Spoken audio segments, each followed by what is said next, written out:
नमस्ते विद्यार्थी साथीहरू, स्वागत छ तपाईहरुलाई हाम्रो यस च्यानल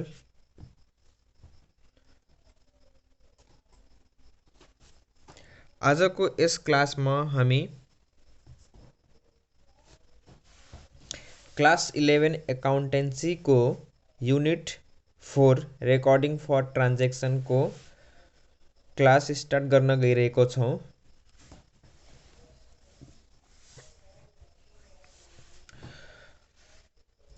र हामी पढ्न गइरहेको छौं पर्सनल अकाउन्ट को बारेमा।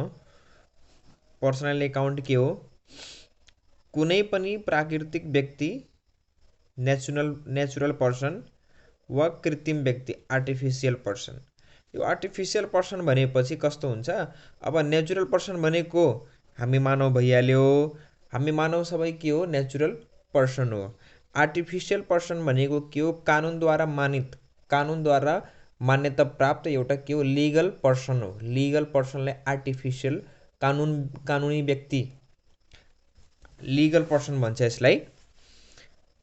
कृत्रिम व्यक्तिको नामसँग सम्बन्धित खातालाई के भनिन्छ? व्यक्तिगत खाता भनिन्छ। कस्तो खाता रे? कुनै पनि प्राकृतिक व्यक्ति र कृत्रिम व्यक्ति को नामसँग सम्बन्धित खातालाई व्यक्तिगत खाता भनिन्छ। The account which is related with the name of person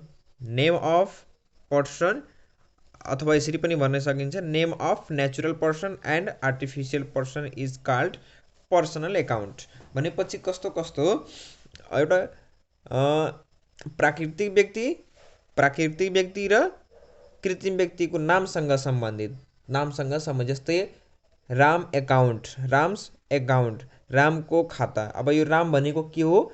natural person हो, यो प्राकृतिक व्यक्ति हो। राम अकाउन्ट यो भयो पर्सनल अकाउन्टमा जान्छ। त्यस्तै अर्को कृत्रिम व्यक्ति भनेपछि कस्तो? मैले यहाँ उदाहरण पनि लेखेको छु।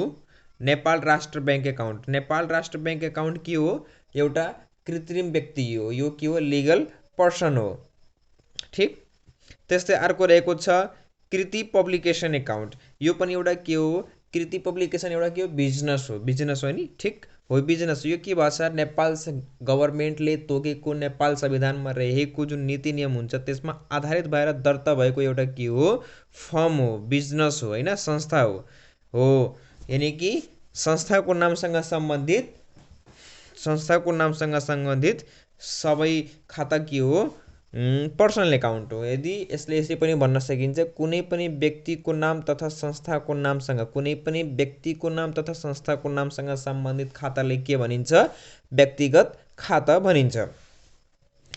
अब हाम्रो के हुन्छ? यो जुन व्यक्तिगत खाता छ, पर्सनल अकाउन्ट छ, यसको अनुसारमा के हुन्छ? रुल अफ डेबिट क्रेडिट हुन्छ। यसको रुल अफ डेबिट क्रेडिट के हो? डेबिट त्यो receiver debit, giver credit.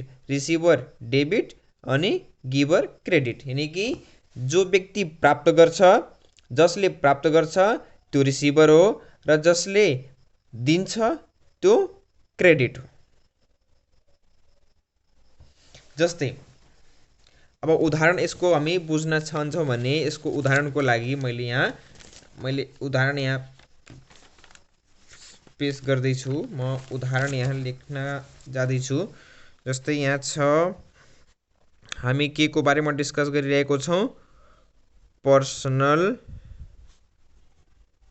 Account हामी डिस्कस गरिरहेको छौं। पर्सनल अकाउन्ट जसलाई नेपालीमा के भनिन्छ?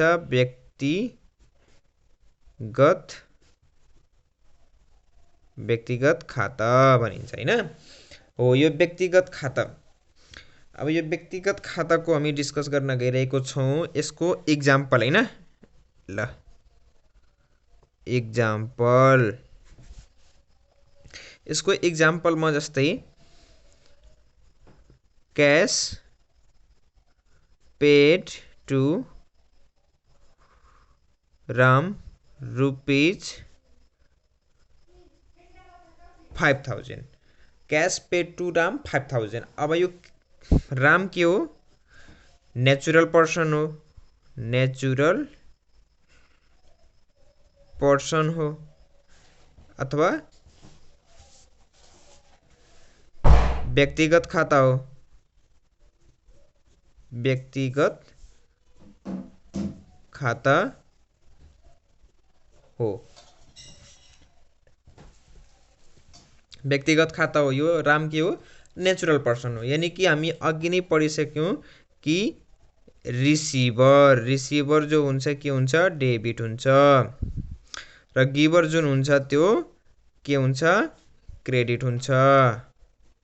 अब यहाँ Ram cash paid to Ram, यसको मतलब के हुन्छ, रामले पैसा पायो, हामीले रामलाई पैसा दियौं, रामले पैसा पाइरहेछ, कति रुपियाँ पाइरहेछ, 5000 रुपियाँ।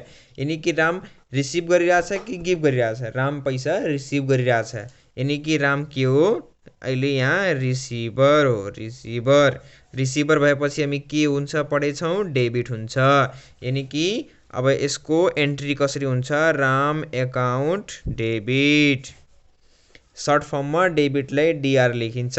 अब यहाँ हामी लेखिदिन्छौँ 5000। यसरी हामीले पर्सनल एकाउन्टको अनुसार डेबिट क्रेडिट छुट्याउन सकिन्छ। अर्को हामी इक्जाम्पल हेरिहालौँ गिभरको लागि।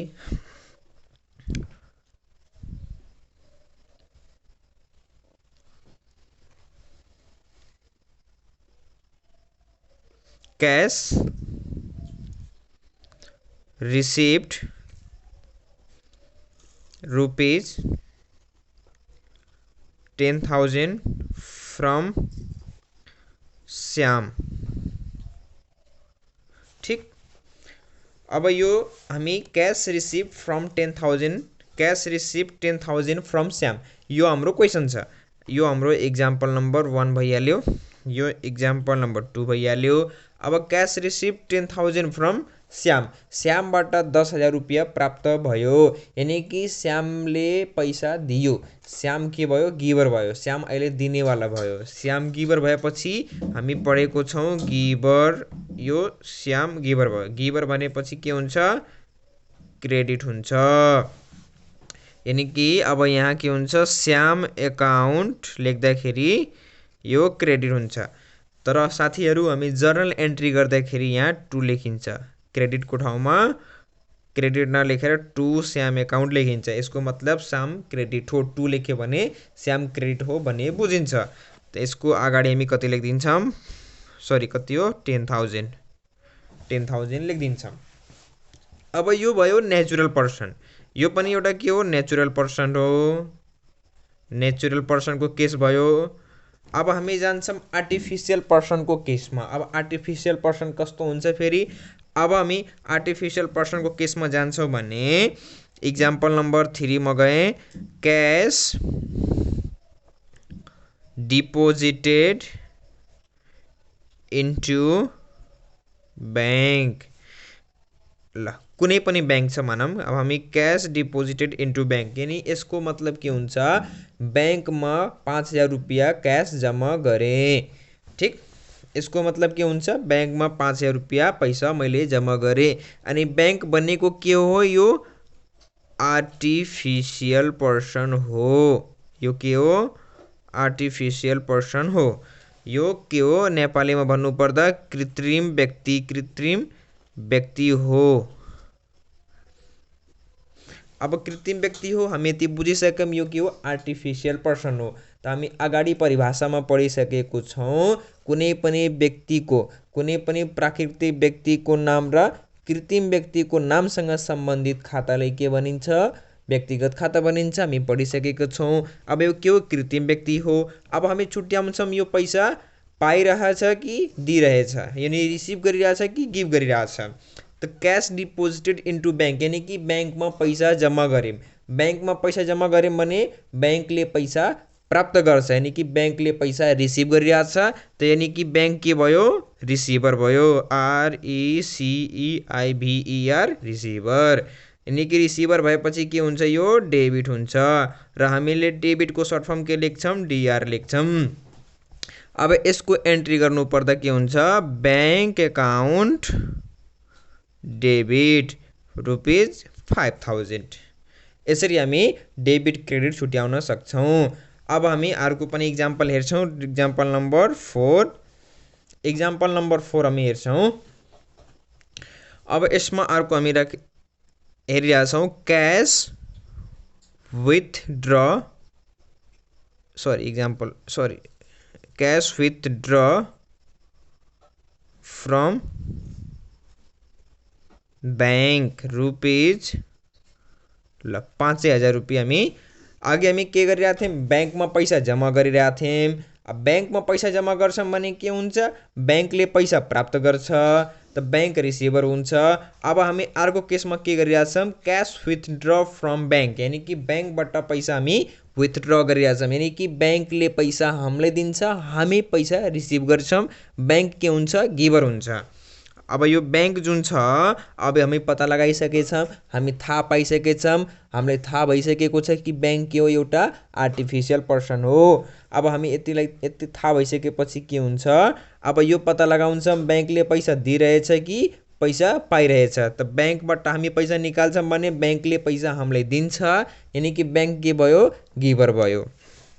त ब्याङ्क जब गिभर हुन्छ के हुन्छ, हामी पढिसकेको छौँ, हामीलाई थाहा छ ब्याङ्क जब गिभर हुन्छ त के हुन्छ, क्रेडिट हुन्छ। त क्रेडिटको सर्ट फर्म हामी के पढेछौँ, सिआर हो, र जर्नल एन्ट्री गर्दाखेरि क्रेडिट नलेखेर सिआर नलेखेर 2 लेखिन्छ, हामीलाई यो पनि कुरा थाहा छ। त यसको एन्ट्री गर्दाखेरि 2 के लेखिन्छ, BANK ब्याङ्क एकाउन्ट रुपीज 5,000। यसरी हामी पर्सनल एकाउन्टको अनुसार डेबिट र क्रेडिट छुट्याउन सक्छौँ। I hope all of you understand। र अब अर्को हाम्रो रहेको छ पर्सनल एकाउन्ट पछि हाम्रो अर्को रहेको छ 2 नम्बरमा रहेको छ हाम्रो रियल एकाउन्ट। अब यो रियल एकाउन्ट भनेपछि के हो, हामी यहाँ परिभाषा हेरौँ, यो खाता दृश्य तथा अदृश्य वस्तुहरू, दृश्य भनेपछि के देख्न सकिने, अदृश्य वस्तुहरू भनेपछि देखिन नसकिने, तथा सम्पत्तिहरूसँग सम्बन्धित खाता हो।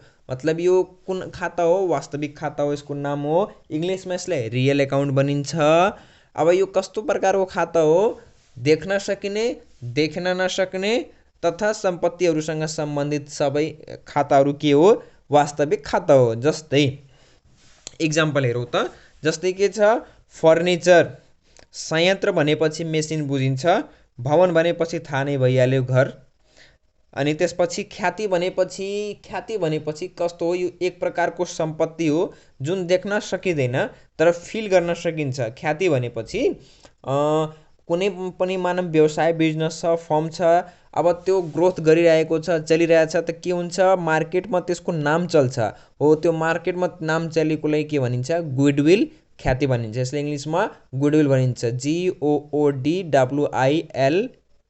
GOODWILL, गुडविल भनिन्छ। यसको मतलब के हो, नेम र फेम जुन चलिहाल्छ मार्केटमा त्यही नै के हो, यो ख्याति हो। यस खातामा लेखा राख्दा जुन वस्तु वा सम्पत्ति व्यवसायलाई प्राप्त हुन्छ त्यसलाई डेबिट गरिन्छ भने जुन वस्तु वा सम्पत्ति व्यवसायबाट बाहिर जान्छ त्यसलाई क्रेडिट गरिन्छ। यसले के भन्न खोजिरहेको छ भने यस खातामा लेखाजोखा राख्दाखेरि व्यवसायलाई जुन वस्तु, जुन सम्पत्ति प्राप्त हुन्छ त्यो सबै डेबिट हो, र व्यवसायबाट जुन सम्पत्ति, जुन वस्तु बाहिर जान्छ त्यो सबै के हो, क्रेडिट हो। अर्थात् अब मानौँ इक्जाम्पल म अघिकै ल्याउँ भनेपछि, जस्तै अब हामी पहिला यसको रुल अफ डेबिट क्रेडिट बुझिहालौँ, त्यसपछि म इक्जाम्पलबाट क्लियर फिलिली पारिदिन्छु। अब यहाँ रुल अफ डेबिट क्रेडिट यसको अनुसार के हुन्छ, डेबिट वाट्स कम इन, कहाँ कम इन, बिजनेसमा, what's come in debit, what goes out is credit. व्यवसायमा जे आउँछ त्यो डेबिट हुन्छ, व्यवसायबाट जे जान्छ त्यो सबै के हुन्छ, क्रेडिट हुन्छ। जस्तै यहाँ एउटा इक्जाम्पल यही नै छ, furniture purchase rupees 2,000 on cash, यानि कि 2,000 रुपियाँ बराबरको एउटा फर्निचर के भयो, नगदमा खरिद गरियो भनेर यो क्वेसनले भनिरहेछ। 2,000 रुपियाँ बराबरको एउटा फर्निचर खरिद गरियो। अब फर्निचर हामी जब खरिद गर्छौँ त के हुन्छ, फर्निचर व्यवसायमा आउँछ कि जान्छ, आउँछ।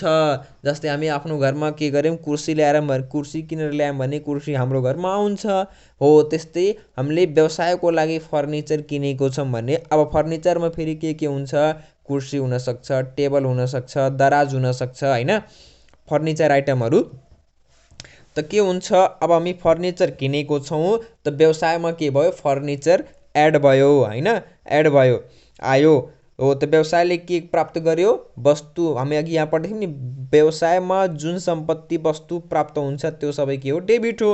यानि कि फर्निचर आयो, त्यो फर्निचर एकाउन्ट यहाँ के छ, डेबिट 2000। यहाँ लेखेको पनि छ व्यवसायमा आएको, के आएको, फर्निचर। फर्निचर एउटा के हो, सम्पत्ति हो। त्यस्तै अब यहाँ टु क्यास छ। अब यो टु क्यास, क्यास भनेको पहिला हामी बुझौँ, क्यास भनेको के हो, सम्पत्ति हो। त यहाँ भनेको छ सम्पत्ति व्यवसायले प्राप्त हुन्छ भने त्यसलाई डेबिट गरिन्छ। अनि क्यास पनि के हो, सम्पत्ति हो। त हामी जब फर्निचर किनिरहेको छौँ त क्यास के भयो, हाम्रो व्यवसायबाट बाहिर गयो। क्यास बाहिर गएकोले के भयो, क्रेडिट भयो। त यहाँ हामी पढेको छौँ सम्पत्ति व्यवसायबाट बाहिर जान्छ भने त्यसलाई क्रेडिट गरिन्छ। हामी यहाँ हेरिरहेछौँ, हामी यहाँ परिभाषामा लेखेको छौँ, पढिरहेछौँ, बुझिरहेछौँ होइन। क्यास के भयो, व्यवसायबाट बाहिर गएको, व्यवसायबाट गएको, त्यही भएर क्यास एकाउन्ट के भयो, क्रेडिट भयो। ठिक, मलाई लाग्छ यही इक्जाम्पलबाट क्लियर भयो होला। म एउटा दुईवटा इक्जाम्पल अझै गर्न गइरहेको छु जसबाट साथीहरूलाई झन् क्लियर हुन्छ।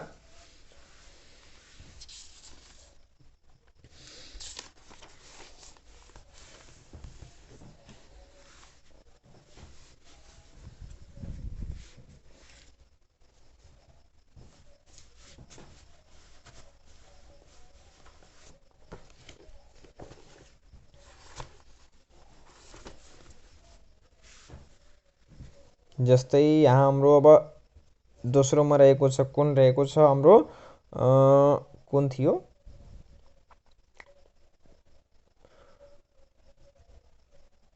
रियल अकाउन्ट, वास्तविक, यो वास्तविक खाता होइन। अब वास्तविक खातामा के भयो, मैले के पढेको थियौँ, रुल अफ डेबिट क्रेडिट। पहिला हामी यहाँ लेखिदिन्छु म, तपाईँहरूले सजिलो हुन्छ। Rule of debit and credit. ठिक, डेबिटमा के हुन्छ, वाट कम्स इन, र क्रेडिटमा के हुन्छ, वाट गोज आउट। जस्तै अब यहाँ छ, म अघिको इक्जाम्पल लिन्छु, cash paid to Ram, rupees कति थियो त्यहाँ, 5000 रुपियाँ थियो होइन, अघिको क्वेसनमा। ल यो इक्जाम्पल नम्बर 1 भयो। अब हामी क्यास पेड टु राम, त हामी यहाँ के पढिरहेछौँ, रियल एकाउन्ट। रियल एकाउन्ट केसँग सम्बन्धित हुन्छ म बताइदिरहेको छु। मेन यो के हुन्छ, सम्पत्तिसँग सम्बन्धित हुन्छ, सम्पत्तिसँग सम्बन्धित हुन्छ। ठिक, र क्यास भनेको के हो, हाम्रो एउटा सम्पत्ति हो, क्यास हाम्रो सम्पत्ति हो। ठिक, र हामी यहाँ हेरिरहेछौँ वाट्स कम इन, जे आउँछ त्यो डेबिट, जे जान्छ त्यो क्रेडिट। त हामी यहाँ क्यास के गरिरहेछौँ, पेड गरिरहेछौँ। पेड भनेको दिनु, दिनु भनेको बाहिर जानु। क्यास हाम्रो व्यवसायबाट गोज आउट भइरहेछ, यानि कि के हुन्छ, क्यास गोज आउट भएपछि के हुन्छ, टु क्रेडिट हुन्छ, यानि कि क्यास क्रेडिट हुन्छ होइन, क्यास क्रेडिट भयो। त्यही भएर क्रेडिट भएकोले के लेखिएको छ, यसलाई टु लेखेछ, क्यास टु लेखेछ, टु क्यास एकाउन्ट रुपिज 5000। र अघि हामीले यो गरिसकेकै थियौँ, राम एकाउन्ट डेबिट हुन्छ, किनकि रामले पैसा प्राप्त गरिरहेको छ, राम इज रिसिभर। यसरी हाम्रो डेबिट र क्रेडिट के हुन्छ, बरोबर हुन्छ। त्यस्तै अर्को इक्जाम्पल यो इक्जाम्पलबाट हामी हेरौँ। सरी 2 नम्बर हो purchase machinery rupees 10,000 machinery account debit rupees 10,000 किनकि मेसिनरी के भयो हाम्रो व्यवसायमा आइरहेको छ, मेसिनरी हाम्रो व्यवसायमा आएको छ, त्यही भएर मेसिनरी अकाउन्ट के हुन्छ डेबिट हुन्छ। आई होप तपाईहरुलाई रियल अकाउन्ट के हो यसको परिभाषा थाहा भयो र रियल अकाउन्टले रुल अफ डेबिट क्रेडिटमा के भन्छ, कसरी रुल अफ डेबिट क्रेडिट काम गर्छ तपाईले थाहा भयो होला। म फेरि भन्दिरहेछु रियल अकाउन्ट के हो, रियल अकाउन्ट के हो यसको परिभाषा भन्दिरहेको छु। रियल अकाउन्ट भनेको सम्पत्तिसँग सम्बन्धित खाता हो, सिम्पल बुझिहाल्ने। रियल अकाउन्ट भनेको सम्पत्तिसँग सम्बन्धित खाता हो र यस खाताले के भन्छ व्यवसायमा जुन वस्तु जुन सम्पत्ति आउँछ त्यो डेबिट हुन्छ र व्यवसायबाट जुन वस्तु जुन सम्पत्ति बाहिर जान्छ त्यो के हुन्छ क्रेडिट हुन्छ। बस यो हो परिभाषा यसको। सर्ट फर्ममा लेख्ने हो भने यही नै छ। सर्ट फर्ममा लेख्नको लागि rule of debit credit debit is equal to what's come in business, credit equal to what goes out from business. र अर्को हाम्रो थर्ड नम्बरमा रहेको छ, हाम्रो थर्ड नम्बरमा रहेको छ नाम मात्रको खाता। नाम मात्रको खाता, यसमा अलि मिस्टेक भन्छ साथीहरु, म फेरि सच्याइदिरहेको छु यसलाई।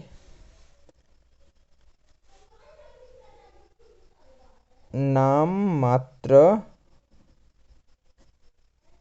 खाता, नाम मात्रको खाता इंग्लिशमा यसले भनिन्छ nominal account, NOMINAL nominal account. व्यवसायको खर्च आम्दानी तथा लाभ हानिसँग सम्बन्ध राख्ने खाताहरूलाई नाम मात्रको खाता भनिन्छ। हामी यहाँ के हेरिरहेका छौँ व्यवसायको खर्च आम्दानी लाभ हानि नोक्सानी। अब के हुन्छ व्यवसायमा खर्च पनि हुन्छ र आम्दानी पनि हुन्छ र आम्दानीको साथसाथमा व्यवसायमा के हुन्छ नाफा पनि हुन्छ र नोक्सान पनि हुन्छ। यीसँग सम्बन्धित सबै खाताहरूले के भनिन्छ नाम मात्रको खाता भनिन्छ। जस्तै तलब यहाँ छ तलब, अर्को ज्याला ब्याज नाफा